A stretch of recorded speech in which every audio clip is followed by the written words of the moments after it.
Assalamualaikum warahmatullahi wabarakatuh.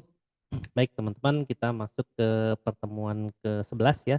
Walaupun di dalam minggu ini kita udah masuk ke minggu 12, berarti kita tinggal 2 minggu lagi untuk melaksanakan UAS. Baik, karena di minggu ini tidak bisa dilaksanakan perkuliahan secara offline, maka di sini saya buatkan video untuk mengganti pertemuan secara online untuk pertemuan kita yang ke-11. Nah, pada pertemuan ke-11 ini kita akan membahas mengenai masih tentang desain pattern, di mana pada 2 pertemuan sebelumnya kita udah membahas tentang creational design pattern dan structural design pattern ya. Jadi desain pattern yang dirancang oleh Gang of Four itu totalnya 23 desain pattern dan dibagi menjadi 3 bagian, creational, struktural, dan behavior. Jadi di materi kita yang ketiga ini kita akan masuk ke bagian ketiga yaitu behavioral design pattern gitu ya. Kalau kreasional kemarin sedikit ini ya mengingat bahwa kreasional itu bagaimana objek itu dibuat dari suatu kelas. Jadi tidak seperti pembuatan objek yang sering kita lakukan secara natif ya pada pemrograman berorientasi objek apapun bahasanya. Kalau structural pattern itu berarti bagaimana objek memiliki bagaimana kelas memiliki struktur dan struktur itu dapat memanipulasi pembuatan objek. Jadi apabila ada suatu perubahan dalam perangkat lunak kita, maka kita tidak perlu mengubah banyak kode lagi. Nah, lalu yang ketiga ini adalah tentang behavior atau behavioral design pattern, di mana pada desain ini secara khusus akan berkaitan dengan komunikasi antar objek. Jadi kalau yang dua di awal tadi terkait dengan bagaimana objek itu dibuat, dan yang kedua terkait bagaimana objek itu dibuat dan memiliki struktur, maka desain yang terakhir ini adalah bagaimana objek akan saling berkomunikasi. Nah, dengan native pattern yang kita ketahui, kita pahami bahwa bagaimana objek berinteraksi itu menggunakan suatu metode ya. Jadi yang banyak dimanipulasi ini nanti adalah penggunaan metodenya.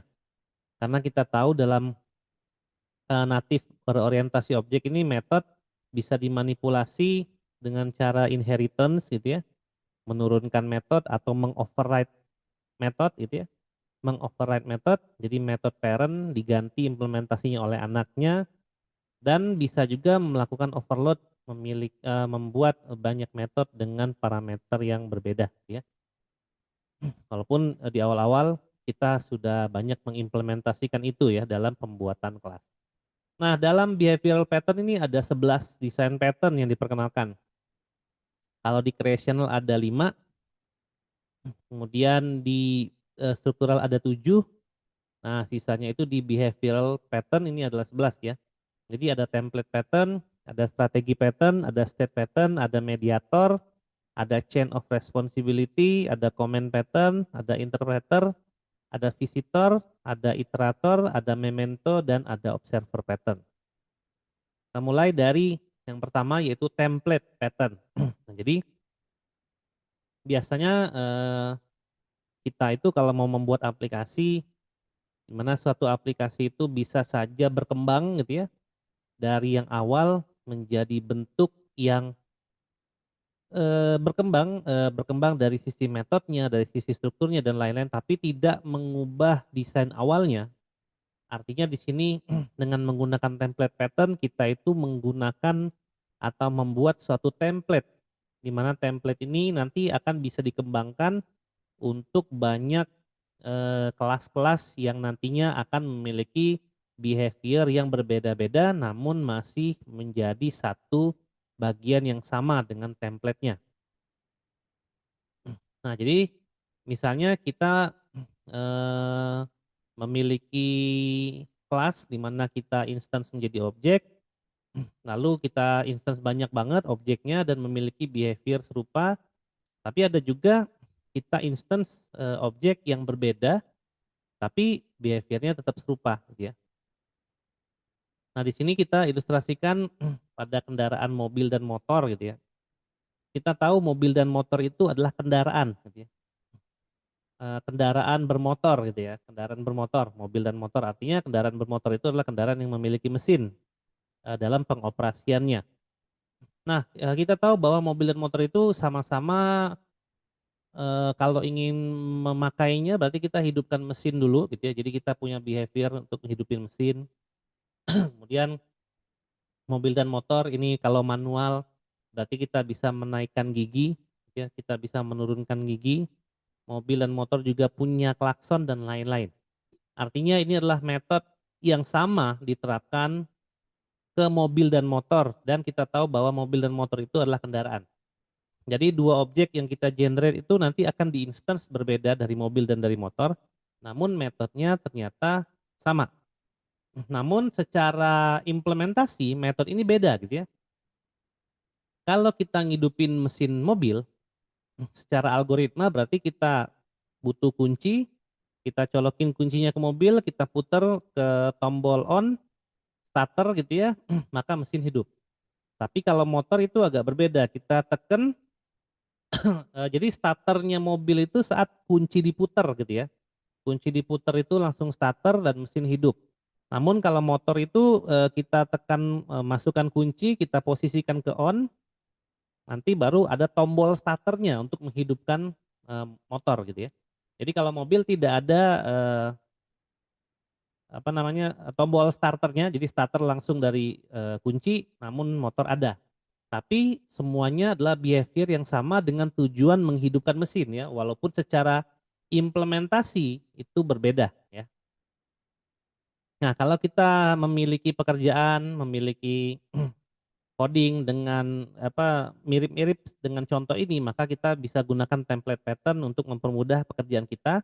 Dan apabila nanti akan ada kendaraan bermotor lagi gitu ya, yang bertambah dengan fungsi yang umum sama hidupkan mesin, gear naik dan seterusnya itu, maka kita tidak perlu untuk memikirkan apa saja metode-metodenya karena nanti akan diturunkan dari kelas yang ada di atasnya gitu ya, dari super kelasnya nanti. Dan super kelas itu akan membuat template dan template itu akan diimplementasikan oleh subkelasnya. Ya, kita biasanya bikin ini ya, mobil, new motor gitu ya, untuk mobil dan motor. Lalu kelasnya biasanya kita buat secara terpisah gitu ya untuk mobil dan motor ini. Kemudian ketika dua-duanya ingin dihidupkan mesin gimana caranya? Ya udah tinggal dihidupkan mesin aja, kita panggil metodenya. Nah, dengan menerapkan desain template gitu ya pada desain pattern, maka kendaraan itu akan menjadi kelas template gitu ya. Di mana kelas template itu nanti akan ada fungsi dari kendaraan secara umum, ada hidupkan mesin, ada gear naik, gear turun dan nyalakan klakson. Kemudian diturunkan ke anaknya yaitu motor dan mobil ya. Di mana kita tahu bahwa, secara konsep inheritance apa yang ada pada orang tua akan diimplementasikan ke anaknya gitu ya. Maka kita akan lakukan seperti ini. Jadi kalau di sini saya asumsikan bahwa motor gitu ya dan mobil memiliki, mekanisme atau behavior menghidupkan mesin yang sama. Jadi motor dan mobil ini tinggal menggunakan behavior dari orang tuanya saja gitu ya di sini. Berarti secara implementasi dari kendaraan ini akan otomatis diadopsi oleh motor dan mobil.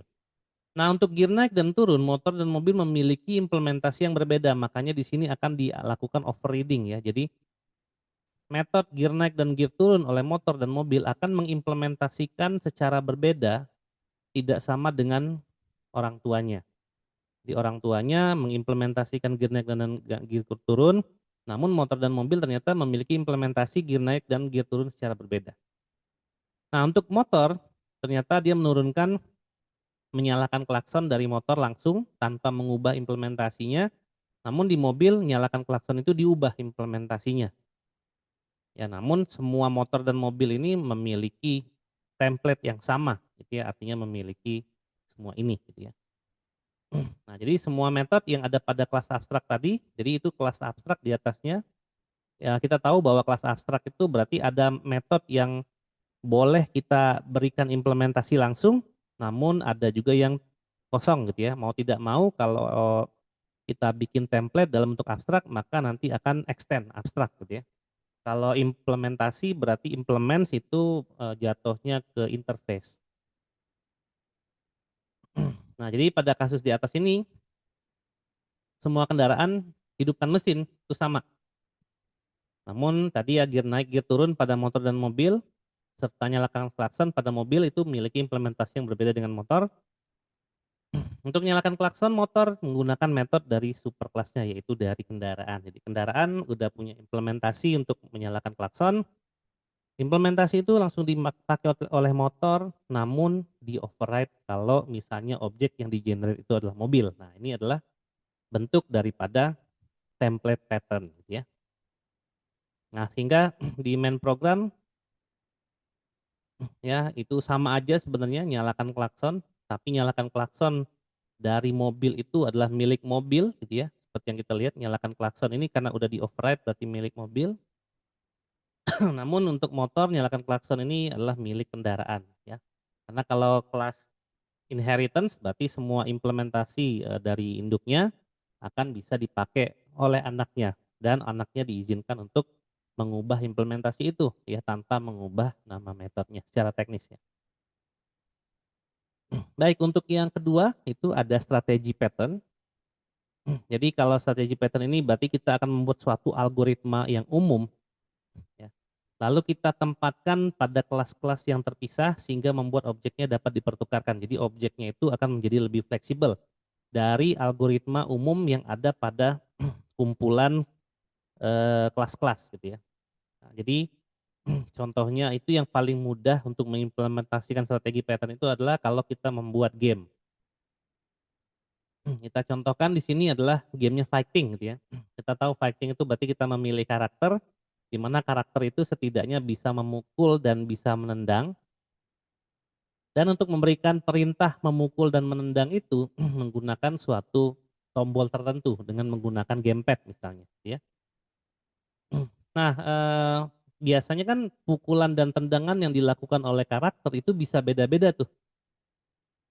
Kalau karakter A misalnya mukulnya ke atas dikit gitu ya. Kalau karakter B mungkin nendangnya yang ke atas, mukulnya dia ke bawah gitu ya. Lalu kalau kelas A itu nendang, si karakter A itu nendangnya dia sambil loncat misalnya, dengan menekan tombol yang sama gitu ya. Jadi implementasinya beda-beda. Padahal komen yang diberikan sama-sama yaitu pukul dan tendangan gitu ya. Nah, kita kelompokkan dulu nih ya, si pukulan dan tendangan ini dalam strategi pattern, lalu kita implementasikan bagaimana secara implementasi gitu ya, si pukulan dan tendangan ini untuk masing-masing karakter yang berbeda gitu ya. Nah, yang biasa kita lakukan itu adalah seperti ini biasanya. Jadi kalau ada player satu kita bikin new player gitu ya. Misalnya new player-nya siapa gitu ya. Kalau di contoh ini misalnya Ken new player gitu ya. Lalu ada Ryu, Ryu itu player juga. Nah, Ken itu kalau tekan silang yang dia melakukan pukulan ya, silang itu untuk pukulan, melakukan pukulan atas. Kalau segitiga tendangan atas. Nah, kalau playernya Ryu itu kalau tekan siang itu sama-sama pukulan atas, namun kalau segitiga dia tendangan sapu bukan tendangan atas. Artinya implementasi antara dua player ini beda kan gitu ya. Padahal dua player ini di-generate dari satu, kelas yang sama yaitu kelas player ya. Jadi ketika objek ya seperti yang ini kan, kita membuat objeknya dapat dipertukarkan, artinya objeknya banyak, lalu kita buat algoritma umumnya. Nah, objek ini nanti akan mengimplementasikan metode yang sama, namun secara implementasi dia berbeda, walaupun dia di-generate pada objek yang sama. Gitu ya. Dalam pattern natifnya Java, biasanya kan objek yang di-generate dari kelas, karena kelas itu kan definisinya adalah template gitu ya, atau blueprint, maka semua objek yang mengimplementasikan atau yang menginstansiasi dari kelas itu akan memiliki behavior yang sama persis dengan objek lainnya apabila di instance yang dari kelas yang sama. Nah, namun dalam strategi pattern ini yang kita inginkan adalah kita melakukan instance, objek dari kelas yang sama, namun kita inginkan implementasi dari setiap metodenya itu berbeda-beda gitu ya. Nah, di sini Kalau tekan segitiga biasanya kita lakukan ini ya if ya. Kalau tekan silang itu kalau pukulan atas maka lakukan pukulan atas ya. Dan kita pakai SOP aja system.out.print untuk menampilkan pukulan dari atas ke lawan gitu ya. Lalu di sini ada modenya. Lalu tekan segitiga kalau modenya tendangan atas maka lakukan tendangan atas ke lawan. Kalau modenya tendangan sapu maka lakukan tendangan sapu ke lawan. Nah, kalau karakternya banyak nih, banyak. Artinya kita akan punya banyak if untuk mengimplementasikan pukulan dan tendangan ini gitu ya. Nah, solusinya gimana? Dengan menggunakan strategi pattern, kita tinggal buat kelompok. Di sini adalah kelompok tendangan, di sini adalah kelompok pukulan. Artinya nanti ketika akan ada karakter baru dengan jenis pukulan dan tendangan yang berbeda, maka kita tidak perlu merubah kode yang lama gitu ya. Kita tinggal tambahin aja. Jadi kita kumpulkan dengan suatu interface di mana ini adalah pukulan dan tendangan. Karena pukulannya jenisnya cuma satu, kita implementasikan dalam metode aksi pukulan dan aksi tendangan. Di mana karena ini interface maka wajib diimplementkan oleh kelas yang ada di bawahnya. Jadi di sini kita akan punya pukulan atas, ada aksi pukulan atas. Nah, karena tadi ada dua tendangan yaitu tendangan atas dan tendangan sapu, maka behavior tadi kita turunkan menjadi suatu kelas di mana tendangan atas dan tendangan sapu itu akan diturunkan dari suatu tendangan ya. Nah, sehingga kalau kita udah punya struktur kelas kayak gini, jadi kita akan gampang untuk mendefinisikan pukulan atau tendangan apa dari setiap objek yang di generate ya. Yang kita inginkan tadi adalah objek yang di generate dari kelas yang sama itu akan memiliki behavior yang secara implementasi dia bisa berbeda gitu ya. Nah, jadi sehingga sekarang main programnya tinggal player can dot tekan silang, jadi tinggal panggil new pukulan atas. Ya, tekan segitiga new tendangan atas. Jadi tidak perlu if dan then lagi tadi ya, atau if-nya jadi banyak. Jadi dipisah-pisahin aja si behavior itu menjadi suatu kelas. Gitu ya. Nah, kalau Ryu tadi, berarti tekan silangnya dia new pukulan atas dan new tendangan sapu. Jadi implementasi untuk masing-masing behavior ini diimplementasikan dalam suatu kelas. Jadi behavior itu dianggap suatu kelas dan di dalamnya itu adalah behavior yang nanti akan mengenerate behavior dari kelas itu dan akan digunakan sebagai behavior dari kelas yang ada di atasnya lagi. Jadi dikumpulin. Nah, jadi kalaupun nanti kita akan ada karakter satu lagi ya, misalnya Chun-Li. Kalau misalnya Chun-Li punya pukulan bawah nih ya, berarti kita tinggal tambahin aja di sini satu lagi, turunkan dari pukulan yaitu pukulan bawah. Nah, kita tinggal implementasikan aja pukulan bawah ini maksudnya apa gitu ya. Berarti memukul ke bawah lawan. Nah, jadi kalaupun Chun-Li nanti akan ada tendangan terbang, maka kita tinggal tambahkan lagi di sini. Maka tendangan terbang itu nanti kita akan buat implementasinya seperti apa. Gitu ya. Sehingga Chun-Li yang di generate atau yang di instance dari kelas player itu akan memiliki pukulan bawah dan tendangan terbang. Di mana masing-masing itu akan memiliki behavior yang secara implementasi dia bisa berbeda walaupun di-generate dari atau di-instance dari kelas yang sama. Nah, kalau kita bekerja dengan kumpulan-kumpulan kelas yang kurang lebih seperti contoh game ini, maka kita bisa gunakan strategi pattern. Gitu ya. Nah, lalu yang ketiga kita punya state pattern di sini. Jadi state pattern itu berarti kita akan memiliki suatu behavior di mana behavior kelas itu tadi nanti akan mengupdate state dari kelas itu atau dari objeknya nanti ketika objeknya di instance dari kelas. State yang dimaksud itu nanti akan mengubah nilai daripada si atribut. Di mana memang dalam suatu kelas itu ada saja satu atribut yang dipandang sebagai suatu state karena nilainya itu akan berubah ya tergantung dari suatu aplikasi gitu ya.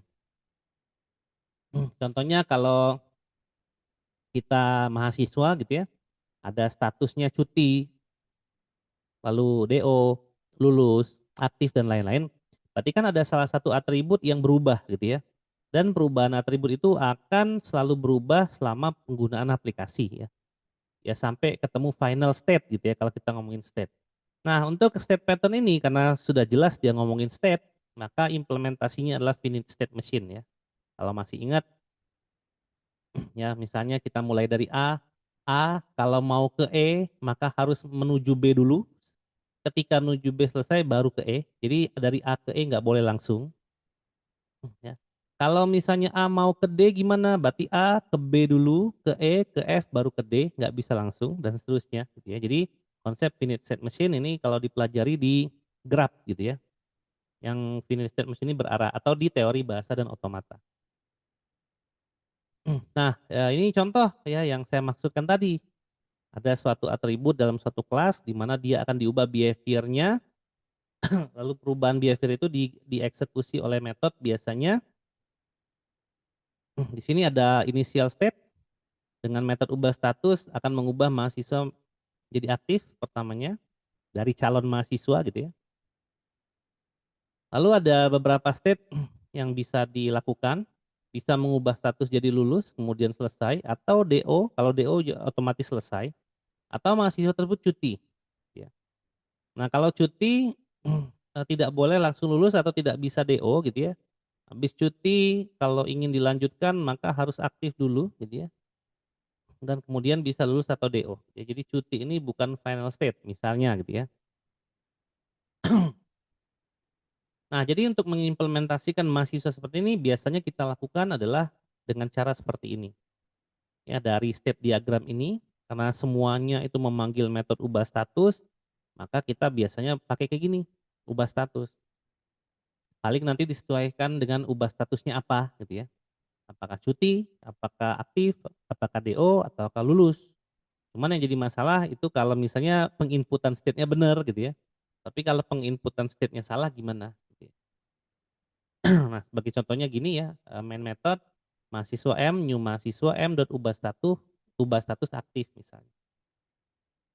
Nah, dengan menerapkan state pattern, maka kita ubah status itu menjadi kelas gitu ya.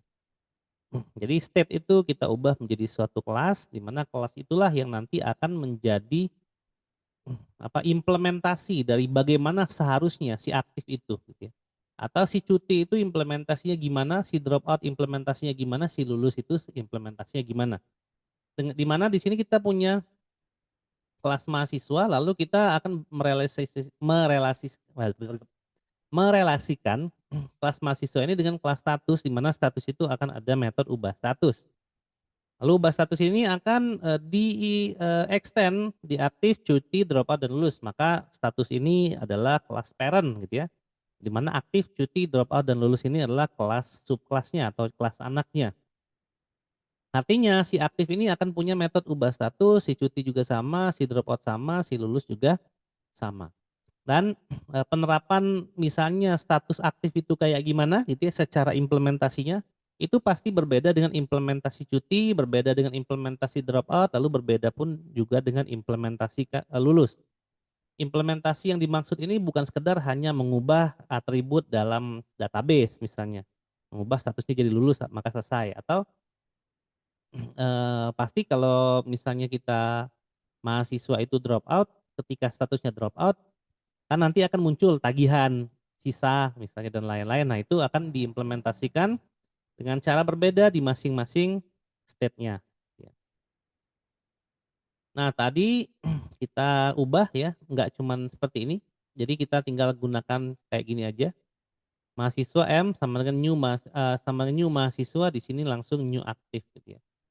Maka di sini mahasiswa kita punya konstruktor di mana konstruktor itu akan mengubah status. Jadi dalam konstruktor itu akan ada atribut status dan status itu nanti akan aktif, cuti, dropout atau lulus gitu ya. Jadi parameter dari konstruktor itu adalah status ya, di mana status itu adalah aktif, cuti, dropout atau lulus. Nah, seperti ini ya. Jadi dia menerapkan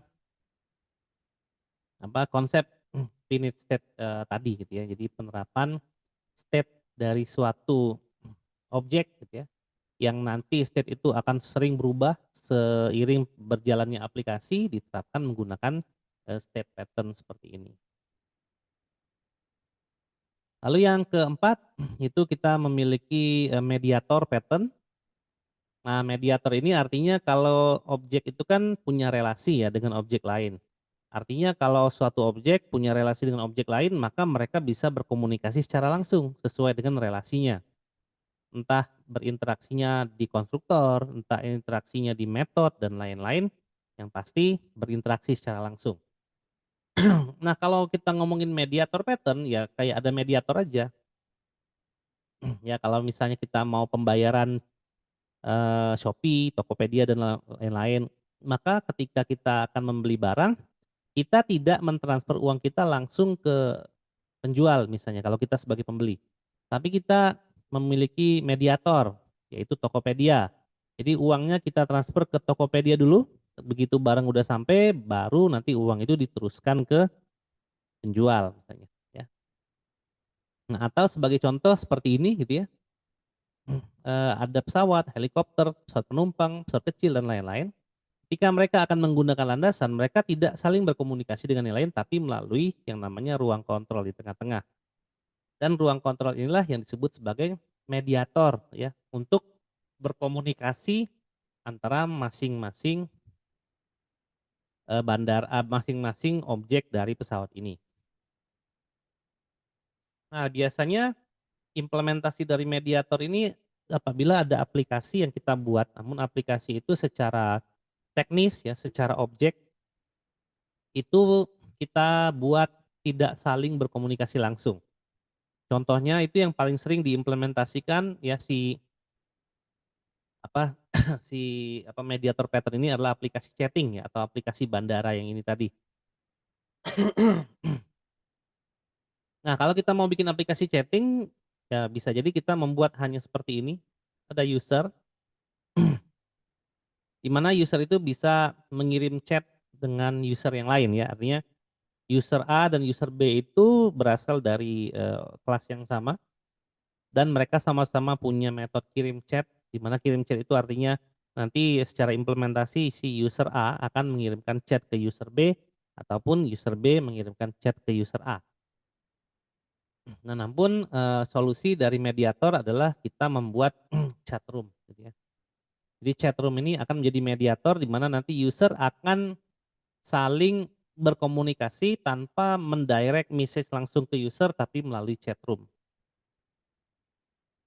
Jadi kirim chat ini adalah metode yang akan menampilkan chat di chat room. Jadi saat user di-generate menjadi, objek, ketika objek itu, manggil metode kirim chatting, entah dari tombol, entah dari apa gitu ya. Nah, kemudian kirim chat itu akan dikirimkan ke kelas chat room, di mana akan ditampilkan chatnya dalam chat room. Jadi user yang banyak pun ya yang berasal dari kelas user, misalnya ada A, B, C, D, E, dan E, akan saling berkomunikasi itu tidak secara langsung tapi menggunakan chat room di sini. Baik, masih banyak gitu ya untuk behavioral pattern di sini, baru dijelaskan 4 karena setiap pertemuan kita jelasin 4 aja di kelas gitu ya. Maka sisanya silakan teman-teman pelajari secara mandiri, jadi tidak ada tugas gitu ya. Tugas kita cukup yang kreasional dan, struktural pattern aja. Jadi, untuk, beberapa pattern sisanya, jadi di sini kita punya sisa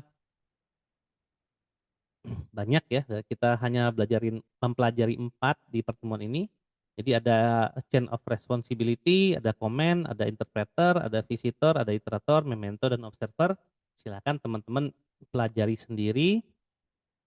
Dan apa yang teman-teman pelajari itu tidak akan masuk dalam UAS ya. Jadi yang masuk dalam UAS nanti adalah apa saja yang kita pelajari di kelas ya. Baik, itu saja mungkin ya pada pertemuan kali ini. Ini sepertinya udah gitu ya. Apabila ada pertanyaan nanti langsung di chatting aja di grup ya. Sisa 2 pertemuan, insya Allah 2 pertemuan nanti kita akan laksanakan offline dan pertemuan depan kita akan membahas masih desain pattern tapi bukan dari Gang of Four ya, tapi dari Uncle Bob yaitu desain pattern, solid ya. Baik itu aja, sekian dari saya, terima kasih. Wassalamualaikum warahmatullahi wabarakatuh.